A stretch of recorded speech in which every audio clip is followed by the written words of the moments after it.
Good morning, good morning, good morning, good morning, good people. Yeah, you know what it is. Hard worker, scrappy, unfiltered, and sometimes unhinged football content. Hard to explain, but you know it when you see it. Doing it daily our way. I don't know what you're talking about right now. Redraft and Dynasty Fantasy Football, we got you covered. You know their defense is ranked like 31st in the NFL? NFL draft prospects and rookies? Now you know you in the right place for that. Absolutely. All right, then stop saying it. Then we're done. And prop bets with my man Jay Rich. Count that money, man. Now wipe the crust out of your eyes. Get you a cup of coffee. It's time to wake your ass up with Ray G. You honestly are making absolutely no sense and you sound silly as hell. Let's get it. Good morning, good morning, good morning, good people. It is Thursday, January 20th, 2022. And it's Wake Up with Ray G. Good morning. I see the comments are already going crazy. Ty, good morning. Ricardo, my girl Joe, Jay in the building, Travis, Trevor, Rico, David, Desi, James, Trevor, Brandon, Matt Brunin. What's going down, baby? It's Thursday. Prospect profile. We're going to take a look at Kenneth Walker. Got a little news to get into. But I got to say good morning to my man Jay Rich. Jay, how you doing, baby? I'm good. You know, we got a big prospect profile. You know, we had so many people yesterday. We asked them, who do you want? Do you want Isaiah Spiller or do you want Kenneth Walker? Everybody said they wanted Kenneth Walker, so here we are. We're giving them Kenneth Walker. But yeah, man, I'm good. I'm happy to be here. Happy to see you. Yeah. You know we love these prospect profiles, so we hope the people enjoy this one. Oh, so I was telling you earlier, man, it's crazy. Yeah, I'm down here. For those of y'all don't know, you should. Dallas, Texas, right outside of Dallas. It was 71 degrees yesterday, man. Woke up this morning, it's 22. It's 22. Like, dude, this is not good. I don't like the cold. I'm complaining about it, and then you tell me it's negative something Celsius in Canada where you're at, or I don't even know how to convert Fahrenheit to Celsius. I don't know what that is. No clue, but I know it was 71 yesterday. I'm outside, short sleeve shirt, kicking it. Today, I got to go layer up in hoodies and shit because we're not equipped for this weather down here. But yes, we got prospect profile today, Kenneth Walker, and I just gotta say one time, if you're tapping into these prospect profiles via the podcast, I highly suggest you come to the YouTube channel and check it out because we're gonna go through a segment where we look at the film. And I know if you're listening, it's probably like, what the hell is he saying? I'm going to try to be as descriptive as possible. But on that note, shout out to DLF, man. I never shout out DLF, Dynasty League Football. Our podcast goes out on their feed as well. Awesome partners with Ryan McDowell and Kim Moody. Shout out to DLF as well. But Jay, we got some news, and I think it was big news yesterday, man. Coming out of college football. That was a little kind of, but the news out of the NFL was kind of dope. So run us through that real quick. Yeah, so first I wanted to briefly mention Stetson Bennett is returning to Georgia. And with that corresponding move, JT Daniels is now on the move again. Crazy to think that he was once I believe he was a 5-star prospect out of California with Amon-Ra St. Brown, his running mate in high school. Now Amon-Ra St. Brown, obviously a precipice of being a star in the NFL. JT Daniels still in college, still trying to find his way. And then also, Ray, I don't know if you saw, but Jermaine Burton as well is on the move. Not a surprising move out of Georgia, but Stetson Bennett returning back, the heartthrob kid himself. But then the other big thing that happened in the NFL was GM Howie Roseman and Nick Sirianni for the Eagles sat at a press conference yesterday, and they said that Jalen Hurts will be their quarterback in 2022 and that they need to be building around him and not trying to find a reason to replace him. So, we know the Eagles have a bunch of first-round picks and a bunch of potential opportunities. We've seen them mock defenders. We've seen wide receivers mock to the Eagles. So it seems safe to say that they're going to do their best to build around Jalen Hurts for at least one more year and then probably evaluate where he's at and allow him to kind of grow in this offense and in this system. Yo, Andrew, I love the Roto. And when you're part of the Roto Underworld team, not only do you get the Roto Underworld hoodie, you get the name on the back, baby. Like, when you're really part of the squad, when you really do it, they throw the name on the back for you. So shout out Matt Kelly, the Podfather, Larky, all those dudes, man, Roto Underworld. But let's fix the Eagles, right? So we know Jalen Hurts is coming back. What they've got 3 picks, I think, like from 15, 16, 15, 17, 20, something like that. What does Philly need? So we talked about, and this is important because we just talked about Jalen Hurts yesterday, and you asked me, the people asked me, what do you do with Jalen Hurts in Dynasty? And I was like, look, I don't know if Philly's going to commit to him long term, so I'm still a little bit weary. Knowing that he's going to be the starting quarterback going into 2022, and they're probably going to avoid a QB in the draft, the problem is I'm not sure that any quarterback in this draft is definitively better than Jalen Hurts. I do think there's some that could hit the free agent market, like Deshaun Watson, you know, if they can make a trade for Russell Wilson. But we know that's not going to happen. I think those are objectively better options than Jalen Hurts. But what do? I do think they need another wide receiver to complement Devontae Smith. Jalen Reagor, J.J. Arcega-Whiteside, Quez Watkins, not those guys to serve in the number 2 role. I don't think they should attack that in the draft, though. I think they need to build defensively. I'm seeing a lot of Tyler Linderbaum, the center out of Iowa, who's incredible. I would love for him to follow Dallas, going to Philadelphia. I think they used 2 of those first-round picks on defenders, one of them on the best available offensive lineman, and then you bring in a free agent to complement Devontae Smith. Who would that be? I don't know. Allen Robinson. Do they take a shot on Godwin? Do they bring in Michael Gallup? Those guys are going to miss half of the season. But they need another pass-catching weapon to open things up for Jalen Hurts. And this is good for Jalen Hurts. If you have Jalen Hurts in Dynasty, you're pretty damn happy right now. But just real quick, in your opinion, what do you do to fix Philadelphia? Well, it's interesting you say that because one of the positions I've seen mocked to Philly a lot is actually cornerback. I've seen Stingley mocked to Philly. I've seen Ahmad Gardner as well mocked to Philly. And I think that would be another great spot for them to pick up another piece on defense, because I do think they have to fortify the defense a little bit to really complement Jalen Hurts' game. If they're really going to work to Jalen Hurts' favor and work the run game, I think they need to have a really strong defense to go with that. But they definitely need a wide receiver. And so the question is, what kind of wide receiver do they need? I don't know if they need a field stretcher. Like we've seen Jameson Williams mocked to them, and this is kind of before the injury as well. But I think a player like a Drake London would be better served on the Eagles. And especially because Jalen Hurts isn't the most accurate passer, that's another reason why I think he could be a guy that really complements that offense. I don't know if they need just a speed guy who can get down the field. They have plenty of those guys, and it just hasn't really worked out because Jalen hasn't been able to get them the ball. They need a guy that he can deliver the ball to, short, intermediate, and deep. That's a big target that can catch the ball. Yeah, I hope Treylon does not go to Philadelphia. I think that would absolutely nuke Burks and Devontae Smith and Dallas Goedert to some degree. I wouldn't want it. I'm with Rico right here. Hurts needs to get in the passing lab. Yeah, man. I think he needs to. I did see some Calvin Ridley rumors. I also saw Ridley rumored to New England as well, that New England would be willing to do whatever it takes to get a Calvin Ridley. Cornerback, wide receiver, linebacker. I don't want any of the rookie wide receivers I like to go to Philadelphia. I'm telling you that right now. And it's crazy to play so last night we had a film session with the patrons, patreon.com/prospect talk. And we talked about James Cook and Kyron Williams. And man, I don't want, and in that film session we talked about like players that can thrive in any situation. I don't think these wide receivers can thrive like that in Philadelphia. I don't want that to happen. I think it would nuke their value. Calvin Ridley even there. I don't know what that means for the whole, unless Jalen Hurts tremendously improves as a passer, gets that together. It's not desirable for me for fantasy. I'd rather some receiver who's unselfish and is there for the team and doesn't care about his stats to open stuff up for Smith. But I don't want any of the top wide receivers to go there. Like, just to be honest with you, let Chris Olave can go there. That's fine by me. But no Treylon Burks, no Garrett Wilson, no Drake London, no thank you. But got to get into Kenneth Walker. And listen, these prospect profiles are not the end. And I'm going to keep repeating this because we get new people that join every day. They're not designed to go 10 hours long and give you this long, drawn-out approach to these players, right? You're going to see so many takes. And first of all, Jay, let's reverse. Because I saw a comment at the beginning, and somebody said that the route running conversation about Treylon Burks is starting to concern them. Don't worry about that. Like, I don't care as much about what the route running looks like. I just need to know, can you separate from a defender? And I've watched every single Treylon Burks snap. Everyone. And I'm not bullshitting you. From his freshman season to his junior season, he can separate from defenders. It may not look like Calvin Ridley.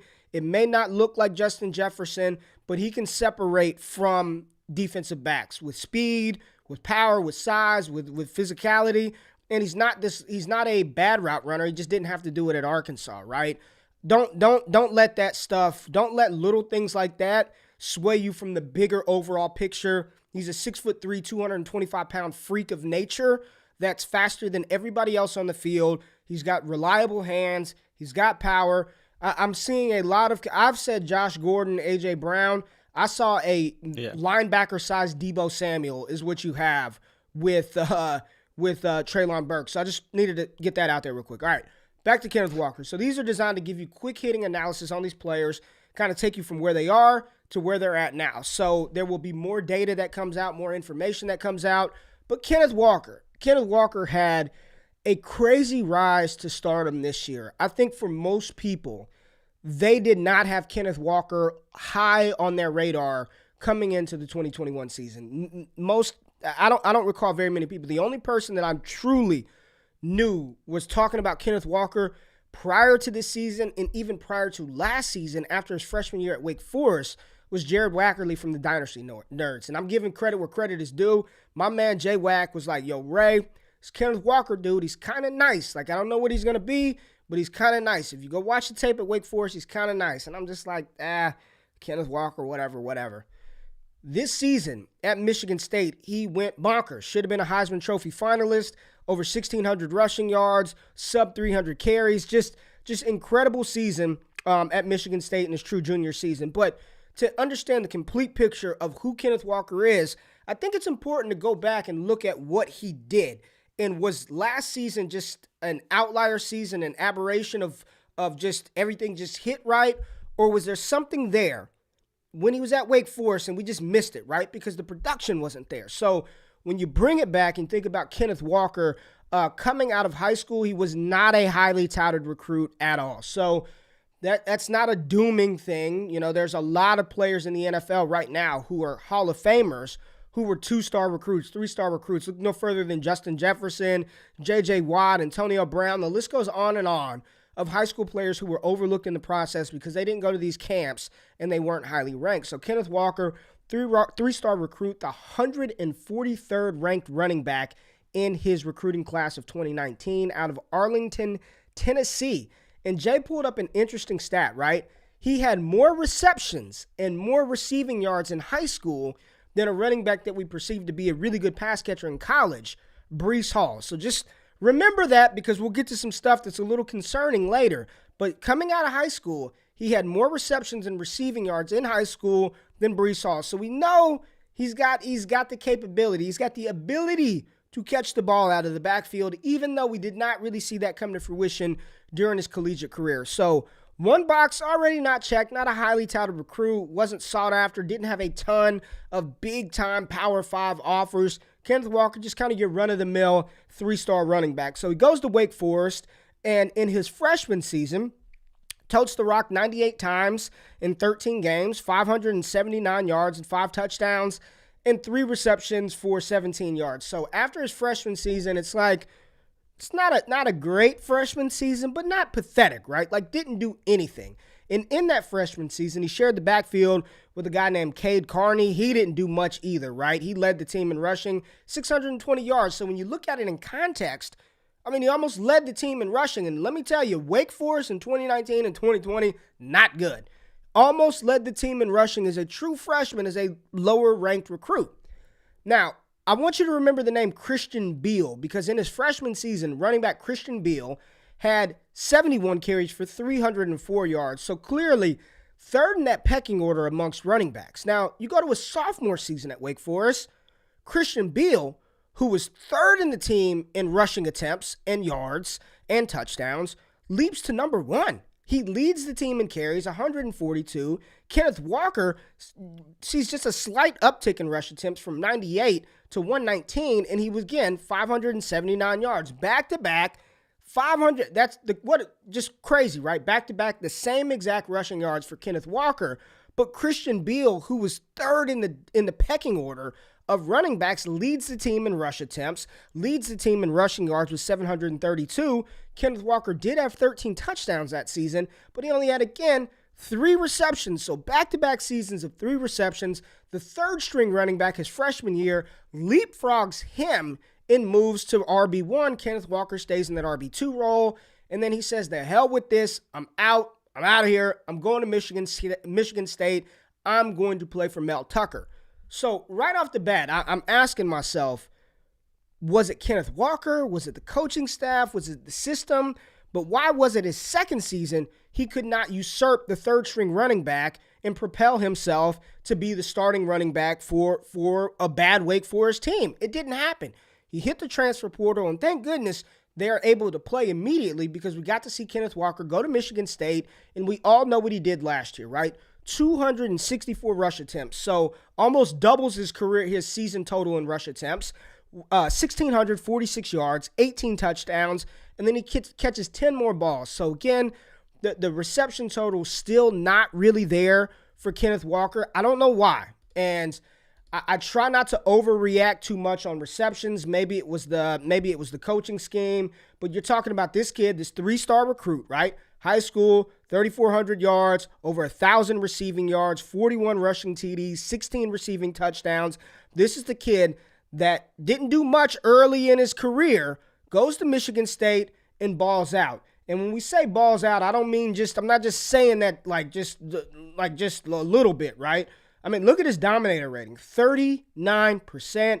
Green is what you want to see. And one more time, for those of you listening, dominator rating, the percentage of the total yards and touchdowns the player accounts for in their offense. 50% for the yards, 50% of the touchdowns. That's what Kenneth Walker did in 2021, while seeing a little bit of an uptick in receptions and yards per carry, 4.9, 5.9, 6.2 in his final season. And then we see those touchdowns, 18 TDs for his career, 2,700 rushing yards, 35 touchdowns, 5.8 a carry, which is really good. And then he's got those grand total of 19 receptions, 131 yards.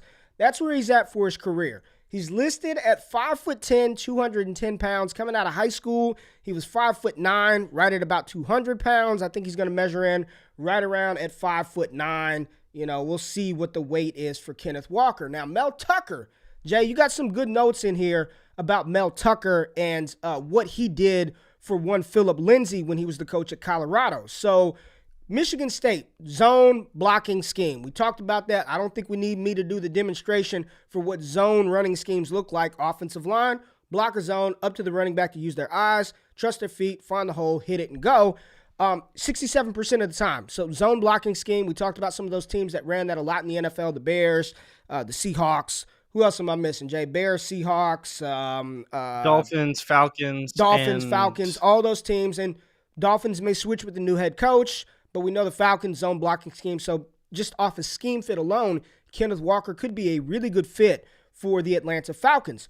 Mel Tucker gets a lot of credit for the success of Philip Lindsay and the way that he prepared Philip Lindsay for the NFL. Walker went from a okay running back at Wake Forest to what some people consider the best or potentially one of the best running backs in this 2021 class. Kenneth Walker is going to be ready and prepared for the NFL after his final preparation season at Michigan State. So let's talk about like the analytical department of what Kenneth Walker did this past season, right? He was number 1 in college football in yards after contact. And Jay, this next stat is crazy, right? This next stat is crazy.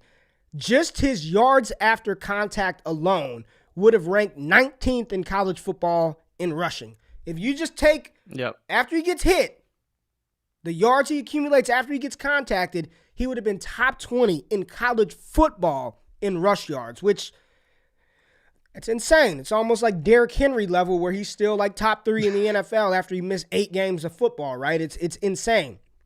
He had more yards. Is this more yards after contact than Travion Henderson, Zach Charbonnet, Isaiah Spiller, Bijan Robinson, Tank Bigsby, and Rashad White? Yeah, so his yards after contact were more than Travion Henderson, Zach Charbonnet, Isaiah Spiller, Bijan Robinson, Tank Bigsby, and Rashad White. Just his yards after contact. We know he led the league in rushing with over 1,600 rushing yards. Yeah. But to have that many more yards after contact than those guys had rushing yards, period, just tells you how successful he was this season and how much he dominated in college football. All right, so he was the second overall running back in college football with runs of 10-plus yards. He had 46 runs of 10-plus yards. Ridiculous. number 1 in the Power 5 conference. First running back in NCAA in yards of 15 that went 15 or more yards, 30 of those. Insane. 10th in yards after contact per attempt. So per attempt, 4.46 yards per attempt after contact, after he's been contacted. 13 overall running back in the offensive grade, in his offensive grade according to PFF, 89.3. 10 overall in run grade, 90.7. 9th overall in breakaway run percentage, carries that went 15 plus yards, those 30 carries that went 15 plus yards, 9th in the country in the percentage of those, and 14th overall in his elusive rating at 147.5. So when you're just talking about statistically what he looked like compared to not just everybody in his class, everybody in the country, Kenneth Walker, one of the best running backs in the country. I'm saying he was the best running back in the country in 2021. Maybe not the most talented, maybe not the best profile, maybe not, but data, statistically wise, Kenneth Walker, the best running back in college football in 2021. Say all that. We get excited. We're going to look at what he did in 2021, and we're also going to take a look at Wake Forest. And I want to see if there was anything we all missed, or if there's something we should be concerned or encouraged by from Kenneth Walker. So let's load it up. Film session time. Let's get to it. And again, if you're listening, you got to tap into the YouTube channel. I'm going to try to explain this as best as possible. But let's look at Kenneth Walker and let's get it popping versus Michigan. All right? K9, K9, K9. There you go. Runs into his line. The vision to break it out. And then you see the speed right there. And this is versus a very good Michigan Wolverine defense that made it to the college football semifinals here in 2021. Aiden Hutchinson, David Ajobo, Daxton Hill, fantastic defense. You see him right there, right? Up behind the line, skirt through. It's a big hole right there. So I'm not like going crazy over that one, but his balance. This is a play right here that I like. Kenneth Walker, boom, bounce it to the outside. Does he have the speed to hit the edge? Yes, he does, right? That's kind of an important play right there for me. If you're going to bounce it outside, which I'm just going to tell you right now, Kenneth Walker does a lot of bouncing outside, a lot. And we'll see when we get the Wake Forest tape. Can he hit the edge? I think he's fast, Jay, but I don't know if he's blazer type speed, right? Here he is right here. Yeah, he doesn't look like he's more than a 4.5, right? I'm seeing, that's Aiden Hutchinson he ran around. You know what I'm saying? That's potential number 1 pick. Aiden Hutchinson grasping at straws, kicks the edge. He's a very good running back. I think he's a very good running back. Motion him into the backfield right here. That's good. That's good balance right there. That's good vision, good power. I don't know if he gets away with that in the league, right? Just complete stopping his feet, slapping the defender around. These two ends for these two outside backers ends for Michigan State, pretty good. 12 comes in out of control. Kenneth Walker cuts it up, picks up yards down the field. Good run right there. Solid run by Walker. Here we go. Off tackle right. Put your foot in the ground. And right here, can you accelerate? Yep, absolutely. I think he's a high 4.4. I think he's running high 4.4. Watch this. Boom, put your foot in the ground and go. And that's what you got to do. You can't dance around. You can't play around. Put your damn foot in the ground and go. I think, Joe, he's the best pure runner in the class as well. Just best pure running back. I'm not giving y'all that. I don't know where he is amongst the ranks right now. I don't know where he is. We'll figure that out in the coming weeks. But he's a solid running back, compact build, good frame by Kenneth Walker. Not the biggest dude, but he's physical, right? So this is Michigan State. That's a beautiful cut. This is, of all the runs we saw, this is the one, right? This is the one right here. This is the one right here. Because you're going to see him plant his foot, Jay. This is what's important. Watch this joint right here. Boom, make that cut. That's the one, right? Like if I'm looking at one from everything that we saw so far, watch this. Bam, plant it, get skinny through the hole, avoid that defender. That's the one. Yeah. This is the one where I'm like, all right. Bam, plant, go. That's the one. The double team. Yeah, Desi, that's the one. That's the one play right there. Now, good stuff at Michigan State. Let's just see the transit. And one thing that's important to remember, y'all, Like everything we saw at Michigan State, it was put your foot in the ground and go. We did not see one play in those highlights where he was dancing around, playing around behind the line of scrimmage. Let's just see what happened at Wake Forest, right? I just got to run this one back one more time. This is the good one, right? Yes, everyone's saying that's the one. Puts his foot in the ground, hit the hole, the acceleration, change of pace, right? Just remember what we're watching. Look at him, no playing around, jumping over, like he's not dancing around, right? Wake Forest.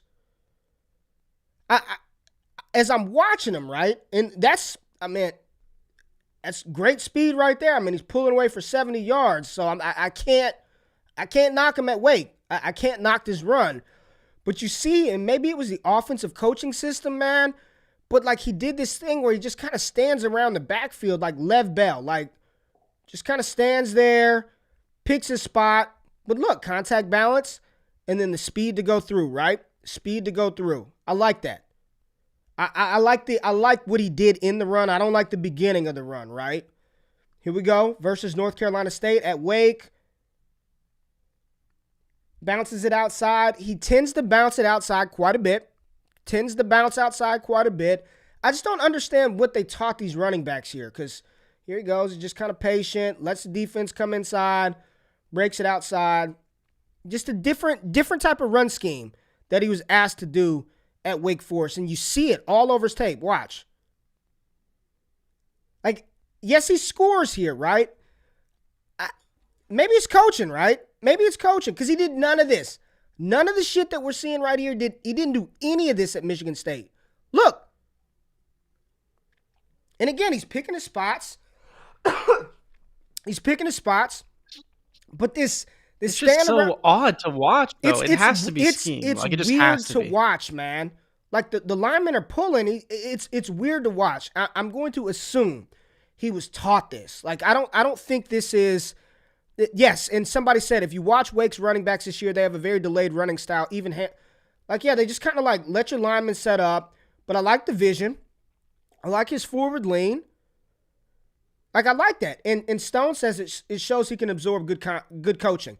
This was probably my favorite Wake Forest run. Let me stop talking. This is my favorite Wake Forest run right here. You see a little bit of everything, right? Boom. Cut inside. Read the block. Set him up. And then does he have the speed to hit the edge? Decent burst, right? I think he's more bursty than fast.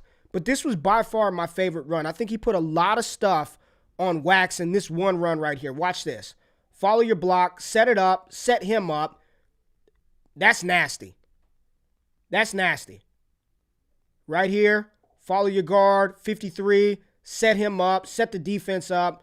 And then burst to the... That's an NFL run. My favorite run of Kenneth Walker. Of all the runs that we've shown, that was my favorite run of Kenneth Walker. Look at just this delayed running. It's just... Ugh. Get off me.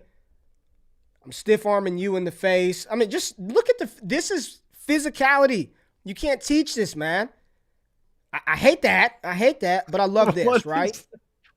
I love that. I love him stiff-arming, putting his hand in somebody's face mask. You know what I'm saying? Like, that's what I love. I don't love the delayed running style. He's doing what he's coached to do. I love what I saw from Michigan. I don't like that at all, but contact balance, physicality, attitude, that's good stuff from Kenneth Walker right there. Physicality, contact balance, power. Just, I know you hadn't watched a lot of, I don't think you've watched any Kenneth Walker at Wake Forest. I just want your opinions on some of the plays that we saw from Kenneth. Just your opinions while I look through the comments. What did you think watching that?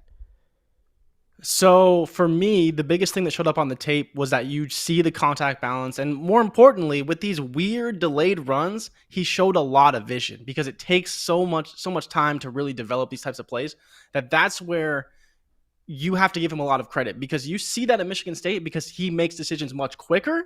But at Wake Forest, he's just waiting. And then he hits the hole, and then he kind of goes another direction. Then he goes another direction. You're like, dude, just decide and hit the hole. And that's where it's crazy, because at these Wake Forest games, you're like, this would never work in the NFL. You can't just sit behind the line forever and ever and ever and ever, like you talked about, like your Lev Bell. But at Michigan State, the way we see him playing now, he's just as decisive, just as the contact balance is there, but he's way more decisive in the way that he runs. But everything else after the break through the line of scrimmage, you see that at Wake Forest. And so that's where I think you're just taking what he did well and adding it to a more decisive running style that Mel Tucker clearly taught him. Yeah. And it's going to make him much more successful in the NFL. But these Wake Forest running backs, if they go to the NFL, they're going to be like, well, what do we do? Because they're so used to a completely different running style. Like, look at him. I mean, we're watching the Michigan. We're watching him at Michigan State. And I just pulled it back up because we just got done watching Wake Forest. And we're not going to go through this again. I'm just doing this as we talk. But there's none of that delayed stuff here, right? Like, he gets the ball. No. He sees hole. He sees, that power, that contact balance, and he's hitting it, right? So I too think that was the coach, the way they taught their running backs. And when Mel Tucker said, Kenneth, I don't want you doing any of that. This is what I want you doing right here. Put your damn foot in the ground. Find the hole, hit hole, and use your God-given talent to make these defenses pay. And when he was taught and coached to do that by Mel Tucker, that's why we saw him triple his rushing production from his sophomore season. Well, he didn't triple it, but close to it.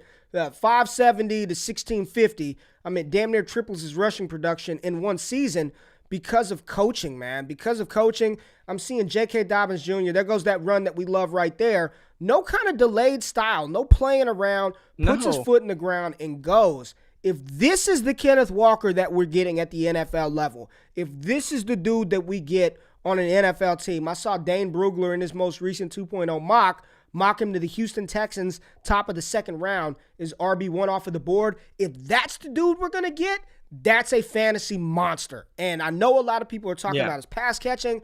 I'm going to be honest. He caught 13 damn passes. I couldn't even find them. I don't know where they are. Buried amongst the tape. No damn clue. Does he look good? I'd be lying to you if I said, yes, he looks like a natural. I've watched 7 games of Kenneth Walker, and I saw 0 pass catches. So I didn't even see him run a route. He never lined up in the slot. He didn't run screen plays, but he caught the ball out of high school. And I think that's why it's important. Jay put that stat in there. He did catch more passes than Breece Hall coming out of high school. He had 1,000 receiving yards in high school. I'm not as concerned, man. People were flipping out about Jonathan Taylor not being able to catch passes. And when they throw it to him, he looks just fine. Do I think Kenneth Walker, let's just get this out of the way now. Do I believe he's going to be a pass-catching weapon at the NFL? What do I always say, Jay? You should know it now. What do I always say? There's a difference between a pass-catching weapon and a running back who can catch passes. Kenneth Walker, I believe, is a running back who can catch passes. I don't think you're going to line him up in the slot. I don't think you want him running choice routes. I don't think you want to see him running a lot of angle routes, wheel routes. He's a running back that can catch passes, will not be deployed as a pass-catching weapon, but I like him. I think he's capable of reeling it in and running the football. Yeah. You get him in a scheme where they're like, you're going to be in the zone blocking scheme 67% of the time at Michigan State. You find the holes, use your vision, and hit it. Fantasy star on our hands. I think he's that talented of a runner. It's going to be interesting to see what he weighs in at the combine. Team fits for him. We talked about this with Breece Hall. Zone blocking scheme. I would love to see him in Atlanta. Would love to see him in Houston. Miami with Tua and Jalen Waddle. Seattle Seahawks. I think it would be a good fit in Seattle with him over there in the Northwest. I think he's a running back that can thrive in any type of situation. I'm a fan of Kenneth Walker. He didn't grade out in my T-Score rankings. He wasn't my highest rated running back, but he's up there. He's up there. I think his physicality, the vision, his contact balance are all there. The only kind of question marks, and we're being objective here, is how much work in a PPR league do you think he can get? And here's what I think is going to happen. I think he's going to be more like Nick Chubb in the NFL. I think he's going to be called upon. I think he's got the build to carry the ball. I think he can carry the ball 15 plus times a game. He's got that build. He's got a low mileage on his body. He didn't, 264 carries was his max out in a season. I think he's going to be more Nick Chubb, right? Nick Chubb can catch some screens if they throw it to him, but they ain't doing a lot of stuff with him in the receiving game. They use Kareem Hunt for that. They use Dearness Johnson for that, a little bit of Demetric Felton. But I like Kenneth Walker. Between Breece Hall and Kenneth Walker, I think Breece Hall is the more complete running back. He profiles more as a 3-down running back for me opposed to Kenneth Walker. So a lot of it's going to boil down to draft capital, a little bit of landing spot. But I think what we saw at Michigan State wasn't a one-hit wonder. I think that's the biggest takeaway I want you all to walk away from is don't let anybody tell you, oh, he just did it for one season and he was god-awful at Wake Forest. Wake Forest taught their running backs to walk to the line of scrimmage and then try to find a hole. That's why they only had 500 damn rushing yards, the leading rusher 600 yards, because they just tell them to walk to the line, find somewhere and go. Kenneth Walker in an NFL-style offense was the most effective running back in college football in 2021. Fade all the silly shit that you hear on Twitter, that you see on social media. Dive into his game.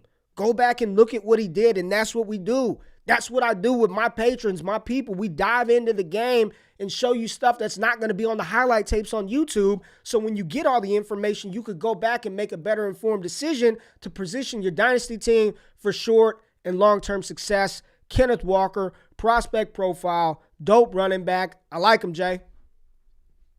Yeah, no, he's a good running back. And I think that's the biggest takeaway is that when you watch him on tape, you see a running back that's going to have success in the NFL. It's just going to come down to where he plays and how well he fits in there. And it's crazy because you see the difference coaching can make for a player. And, we see it a lot. Jamison Williams is another guy who he didn't even see the field at Ohio State, but when he goes to Alabama, he's a Blitnikoff finalist, right? And so all these little things matter. And yes, there's certain situations have to go great for a player. But Kenneth Walker's a player he's been around for a little while. He's seen some things.